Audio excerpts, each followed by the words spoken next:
Hello दोस्तों, आप सभी का स्वागत है इसका टेक्निकल क्लासेस में। तो चलो दोस्तों, आज बात करेंगे यानी कि टीजीटी न्यू एक्सेप्टेड क्वेश्चंस 2023 का, यानी कि सिंगल फेज इंडक्शन मोटर के सारा एमसीक्यू को करेंगे जो एग्जाम में बार बार पूछा जाता है और इस बार क्वेश्चंस पूछने की संभावना है। तो चलिए दोस्तों, आज का सबसे पहला प्रश्न से स्टार्ट करते हैं। आज का सबसे पहला प्रश्न दिया है, एकल फेज प्रेरण मोटर को जाना जाता है, यानी कि सिंगल फेज प्रेरण मोटर जो है यानी कि किसके रूप में उसको जानते हैं वो हमको बताना है। तो चलिए ऑप्शन पढ़ते हैं। ऑप्शन ए में दिया है मल्टी हॉर्स पावर। तो भाई यानी कि सिंगल फेज इंडक्शन मोटर को मल्टी हॉर्स पावर के रूप में नहीं जाना जाता है, तो इसको यानी कि क्या हो गया, पहला ऑप्शन गलत हो गया। बी में दिया है सिंगल हॉर्स पावर, तो सिंगल हॉर्स पावर के रूप में भी इसको नहीं जानते हैं, ठीक है। और सी में जो दिया है दोस्तों यानी कि घर्षण हॉर्स पावर, ठीक है। तो यानी कि सिंगल फेज इंडक्शन मोटर को, ठीक है, यानी कि सिंगल फेज इंडक्शन मोटर को यानी कि घर्षण हॉर्स पावर के रूप में यानी कि जाना जाता है। ऑप्शन नंबर सी में दिया हुआ है। राइट आंसर की बात किया जाए तो ऑप्शन नंबर सी सही हो जाएगा। कौन सा? सी हो जाएगा। अब चलिए आज का नेक्स्ट प्रश्न दिया हुआ है, एसी सिंगल फेज प्रेरण मोटर के लिए वोल्टेज सीमा क्या है? किसके लिए पूछ रहा है दोस्तों? यानी कि एसी सिंगल फेज के लिए कह रहा है। किसके लिए? यानी कि एसी यानी कि सिंगल फेज के लिए कह रहा है, ठीक है। एसी यानी कि सिंगल फेज के लिए वोल्टेज की अगर बात किया जाए तो 230 वोल्ट होता है। कितना होता है? 230 वोल्ट। ऑप्शन किस में दिया है 230 वोल्ट? ऑप्शन ए में 3 किलो वोल्ट है, ये तो नहीं होगा। 1.5 किलो वोल्ट भी नहीं होगा। राइट आंसर जो दिया है दोस्तों ऑप्शन सी में दिया है 130 किलो वोल्ट। तो करेक्ट आंसर की बात किया जाए तो ऑप्शन सी सही हो जाएगा। अब चलिए आज का नेक्स्ट प्रश्न दिया हुआ है, एक सिंगल फेज प्रेरण मोटर को स्वचालित किया जाता है, यानी कि सिंगल फेज प्रेरण मोटर को जो स्वचालित करते हैं किस रूप में करते हैं वो हमको बताना है। तो दोस्तों यानी कि इसको जो स्वचालित किया जाता है यानी कि स्टार्टिंग वाइंडिंग के द्वारा। किसके द्वारा? स्टार्टिंग यानी कि वाइंडिंग के द्वारा यानी कि शुरू किया जाता है, और स्टार्टिंग वाइंडिंग के द्वारा शुरू किया जाता है। ऑप्शन नंबर किस में दिया है? Starting winding. ऑप्शन नंबर यानी कि बी में दिया हुआ है। राइट आंसर की बात किया जाए तो ऑप्शन नंबर बी सही हो जाएगा। कौन सा? बी हो जाएगा। अब चलिए आज का अगला प्रश्न दिया है, एक सार्वभौमिक मोटर संचालित किया जाता है। तो दोस्तों सार्वभौमिक मोटर का यानी कि नेम यानी कि यूनिवर्सल मोटर है, ठीक है। यूनिवर्सल, ठीक है, यूनिवर्सल यानी कि मोटर। तो आप लोग कंफ्यूज नहीं होइएगा सार्वभौमिक का मतलब।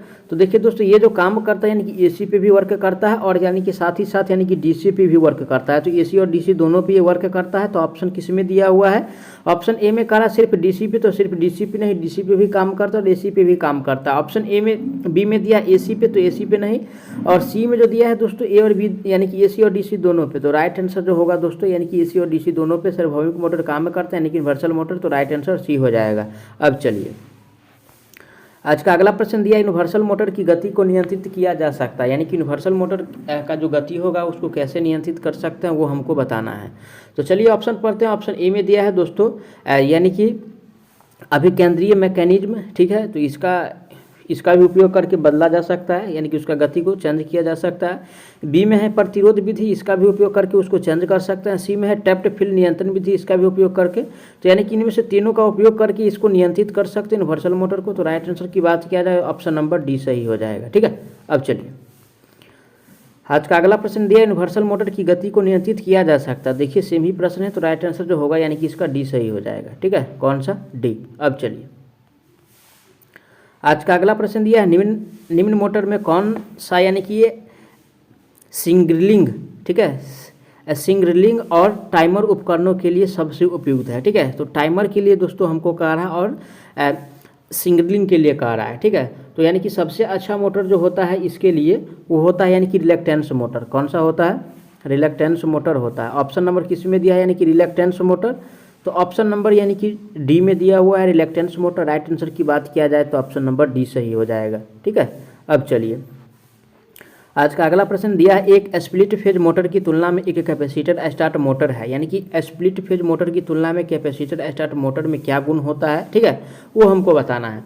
तो चलिए ऑप्शन पढ़ते हैं। ऑप्शन ए में दिया है यानी कि उच्च शुरू टॉर्क, ठीक है भाई, इसकी अपेक्षा तो इसका शुरू टॉर्क होगा ही। बी में है कम स्टार्टिंग टॉर्क, तो ये तो गलत ही हो गया, जब उच्च वाला होगा तो निम्न वाला तो होगा नहीं। सी में दिया है उच्च चल टॉर्क, तो चल टॉर्क जो है यानी कि उच्च नहीं होता है। और डी में दिया इनमें से कोई नहीं। तो दोस्तों ऑप्शन नंबर जो सही है इसका यानी कि ये हो जाएगा, उच्च शुरू टॉर्क, शुरू का जो टॉर्क होता है, ठीक है, हाई स्टार्टिंग टॉर्क होता है। किसका?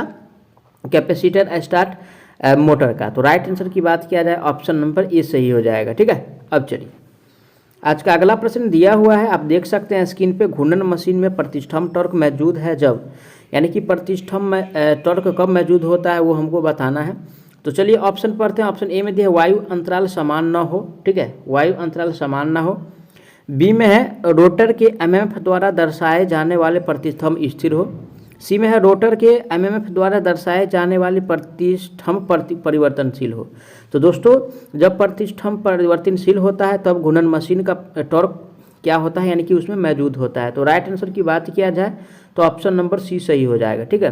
अगर स्थिर रहेगा तो उस टाइम टॉर्क क्या होगा, उसमें नहीं रहेगा, वो चलता रहेगा रोटेशन की दिशा में, यानी कि घूमता रहेगा, ठीक है। जिस दिशा में घूम रहा है तो वो परिवर्तनशील होना चाहिए। तो राइट आंसर की बात किया जाए ऑप्शन नंबर सी सही हो जाएगा। अब चलिए आज का अगला प्रश्न दिया है क्षतिपूर्ति वाइंडिंग में प्रयोग किया जाता है, यानी कि क्षतिपूर्ति वाइंडिंग जो होता है, यानी कि जिसको कंपनसेटिंग वाइंडिंग कहते हैं, और कंपनसेटिंग वाइंडिंग में क्या प्रयोग करते हैं वो हमको बताना है, ठीक है। तो देखिए दोस्तों, यानी कि कैपेसिटिंग वाइंडिंग में जो प्रयोग किया जाता है वो एसी सीरीज मोटर का उपयोग करते हैं। किसका, यानी कि एसी सीरीज मोटर का उपयोग करते हैं कैपेसिटिंग वाइंडिंग में। ऑप्शन नंबर किस में दिया है, एसी सीरीज मोटर। तो ऑप्शन जो दिया हुआ है दोस्तों, यानी कि सी में दिया हुआ है, AC series motor option number C में दिया हुआ है। राइट आंसर की बात किया जाए तो ऑप्शन सी सही हो जाएगा, ठीक है। अब चलिए आज का अगला प्रश्न दिया है आंशिक हॉर्स पावर मोटर्स में कार्यकारी शक्ति क्या है, ठीक है। आंशिक हॉर्स पावर में जो कार्यकारी शक्ति होता है वो हमको बताना है। देखिए ऑप्शन, अगर हिंदी में समझ नहीं आ रहा है तो इंग्लिश भी पढ़ सकते हैं। Fractional horse power motor have power less than, ठीक है। तो हमको बताना है कि आंशिक हॉर्स पावर मोटर्स में जो होता है कार्यकारी शक्ति कितना होता है वो हमको बताना है। तो दोस्तों यानी कि ये जो होता है कार्यकारी शक्ति ये 1 किलोवाट होता है। कितना होता है, 1 किलोवाट होता है, ठीक है। ऑप्शन नंबर किस में दिया है, 1 किलोवाट। तो ऑप्शन नंबर ए में दिया हुआ है। राइट आंसर की बात किया जाए तो ऑप्शन नंबर ए सही हो जाएगा, ठीक है। अब चलिए आज का अगला प्रश्न दिया हुआ है एक कैपेसिटर स्टार्ट मोटर में फेज विस्थापन लगभग हो सकता है, ठीक है। देखिए दोस्तों कैपेसिटर स्टार्ट कर रहा है, और कैपेसिटर स्टार्ट क्या है तो दोस्तों यानी कि सिंगल फेज इंडक्शन मोटर है, यानी कि सिंगल फेज मोटर है, समझिए सिंगल फेज मोटर है। वहीं पे अगर 3 फेज की बात किया जाए विस्थापन की, ठीक है ना, यानी कि फेज विस्थापन की, तो उसमें जो दोस्तों होता है, ठीक है, 3 फेज में जो होता है यानी कि 120 डिग्री होता है, जबकि सिंगल फेज में यानी कि 19 डिग्री होता है फेज विस्थापन। कितना होता है, 19 डिग्री होता है। तो इसमें तो सिंगल फेज का पूछ रहा है हमसे, तो ऑप्शन नंबर किस में दिया है 19 डिग्री, ऑप्शन नंबर बी में दिया है 90। तो राइट आंसर जो होगा दोस्तों ऑप्शन नंबर बी सही हो जाएगा, ठीक है। अब चलिए आज का अगला प्रश्न दिया है हाथ उपकरण, ठीक है, यानी कि हाथ उपकरण अनुप्रयोग में एकल फेज मोटर का उपयोग किया जाता है, ठीक है। यानी कि हाथ उपकरण मोटर जो होता है, ठीक है, एकल चरण मोटर का उपयोग है, ऐसा कौन सा मोटर है जो उसमें किया जाता है। तो चलिए ऑप्शन पढ़ते हैं। ऑप्शन ए में दिया एसी सीरीज मोटर, चलिए ठीक है भाई। बी में है यानी कि सैडल पुल मोटर, तो सैडल पुल मोटर का उपयोग इसमें नहीं करते हैं। सी में दिया है कैपेसिटर स्टार्ट मोटर, इसका भी नहीं करते हैं। डी में दिया है कैपेसिटर रन मोटर, तो इसका भी नहीं करते हैं। राइट आंसर जो होगा दोस्तों एसी सीरीज मोटर, तो एसी सीरीज मोटर का उपयोग किया जाता है। Option number A is the best answer on this question. अब चलिए आज का नेक्स्ट प्रश्न है मोटर जो रोटर के रूप में एक चिकनी क्रोम स्टील सिलेंडर रखता है और जिसके रोटर में कोई वाइंडिंग नहीं होती है उसको क्या कहेंगे, ठीक है। ऐसा मोटर जिसके रोटर में कोई वाइंडिंग नहीं होता है उस मोटर का नाम हमको बताना है। तो दोस्तों यानी कि उस मोटर का नाम क्या है, तो वो मोटर जो होता है दोस्तों हिस्टैरिसीस मोटर होता है। क्या होता है, हिस्टैरिसीस यानी कि मोटर होता है, ठीक है। ऑप्शन नंबर किस में दिया है हिस्टैरिसीस मोटर, ऑप्शन नंबर जो दिया हुआ है बी में दिया हुआ है। राइट आंसर की बात किया जाए तो ऑप्शन नंबर बी सही हो जाएगा, ठीक है। अब चलिए आज का अगला प्रश्न है एक छत के पंखे की मोटर की वाट रेटिंग की सीमा कितना है, किसके लिए कह रहा है दोस्तों, यानी कि छत का पंखा के लिए कह रहा है, ठीक है, छत का पंखे के लिए। और दोस्तों यानी कि छत का पंखा का अगर वाट की बात किया जाए तो ये लगभग यानी कि 50 से यानी कि 100-150 वाट तक होता है, 50 से 150, ठीक है। ऑप्शन किस में दिया है, ऑप्शन ए में है 200 से 250 वाट, इतना नहीं होता है। बी में है यानी कि 250 से 500, इतना भी नहीं होता है। राइट आंसर जो दिया है ऑप्शन नंबर सी में दिया है। करेक्ट आंसर की बात किया जाए तो ऑप्शन नंबर सी सही हो जाएगा।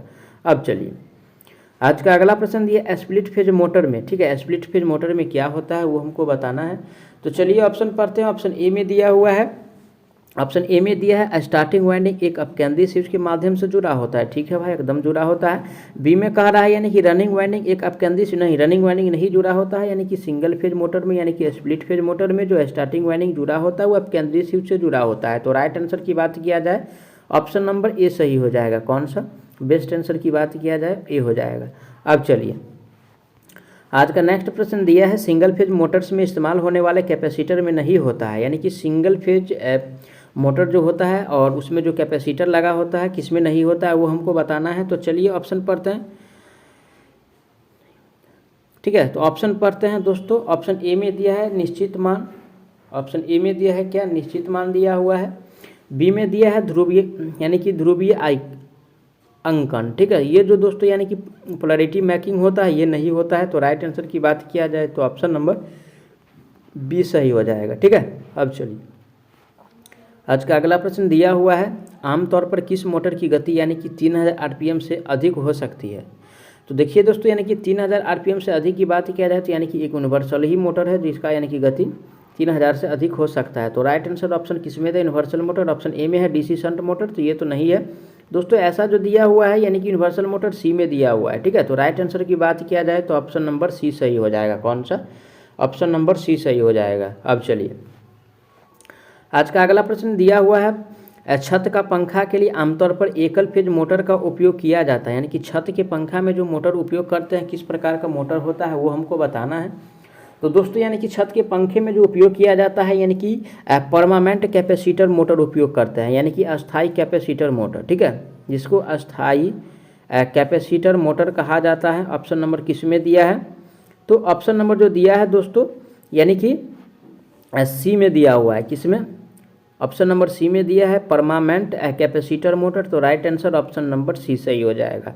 अब चलिए आज का अगला प्रश्न दिया हुआ है, कौन सी घटना एकल फेज मोटर के संदर्भ में क्रॉस छत्र सिद्धांत द्वारा प्रदर्शित की जाती है, यानी कि क्रॉस छत्र द्वारा जो प्रदर्शित किया जाता है वो क्या करते हैं वो हमको बताना है। तो चलिए ऑप्शन पढ़ते हैं। ऑप्शन ए में दिया है रोटर में घूर्णन बल कैसे उत्पन्न होता है, ठीक है भाई। बी में है रोटर में घूर्णन बल कैसे उत्पन्न होता है, और रोटर में घूर्णन बल कैसे उत्पन्न होता है।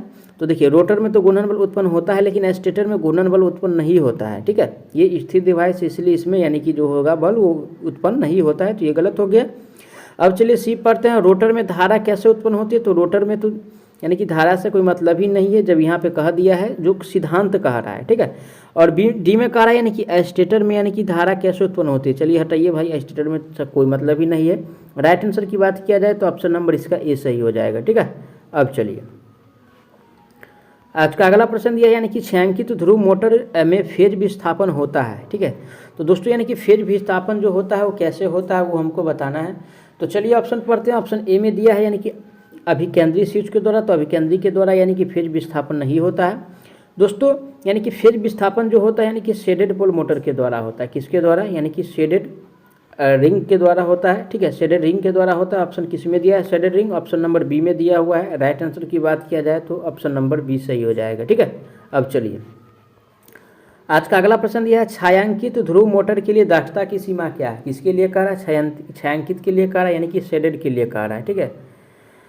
शेडेड के लिए कह रहा है दोस्तों, यानी कि शेडेड का जो दक्षता होता है यानी कि 5 से लेकर के यानी कि कोई बुक में 28% भी मिल जाएगा, कोई बुक में यानी कि 5 से लेकर के यानी कि 35% भी मिल जाएगा, कोई बुक में यानी कि आपको 5 से लेकर के यानी कि 30% तक भी मिल जाएगा। तो एग्जाम में जिस हिसाब से क्वेश्चन पूछा जाता है उस हिसाब से टिक करेंगे।